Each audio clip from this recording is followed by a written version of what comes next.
Once you acknowledge that fibroids are an issue, you've had it diagnosed, Dr. Ashley mentioned there are a lot of different treatments. Cynthia, you had one particular type of treatment, and joining us now is the interventional radiologist who performed an embolization procedure on Cynthia's fibroids, Dr. John Lippman. And as an interventional radiologist, you perform one type of procedure to basically cut off blood supply to these fibroids. How does that work? Right. Well, it's a non-surgical procedure, as you say, performed by interventional radiologists. We gain access to the body through a little nick in the skin, less than the width of your pinky.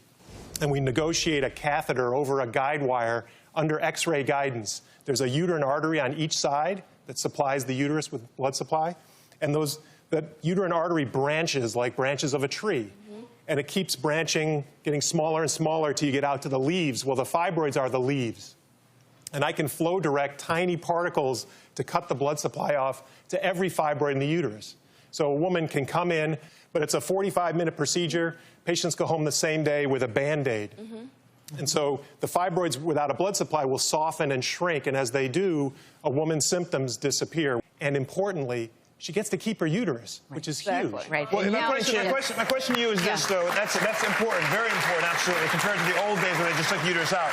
My question to you is, when is someone not a candidate for this? When are other procedures or other options, you know? Almost any person that has been told they have symptomatic uterine fibroids and is a candidate for hysterectomy is a candidate for embolization, but you need to go to a very experienced interventional radiologist. And here's the most important thing for women listening at home is they're going to see their gynecologist about this problem. They're not going to knock on an interventional radiologist's door. So when your gynecologist goes over options with you, he or she should be going over every option, not just the one that the gynecologist as a surgeon can offer you, number one. And UAE or embolization is still not currently recommended for women who have not had babies or who want to continue reproduction. At this point, we've gotten a lot of great data. It's been around for many, many years. It's a well-established procedure. But again, you want to have the interventional radiologist work hand in hand with the gynecologist together. And how was your procedure, Cynthia? Did you have a lot of pain afterwards, or you?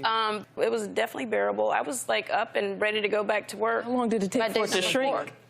It's been about 4 months now, and I felt better probably a week later, just from even having the surgery. I just felt like the light was coming back inside my body. I was like, you know, being reborn or something. You are, I think, a shining example of shedding light on such an important topic that we haven't probably talked enough about on the show. Thank you for doing that for us and for our viewers.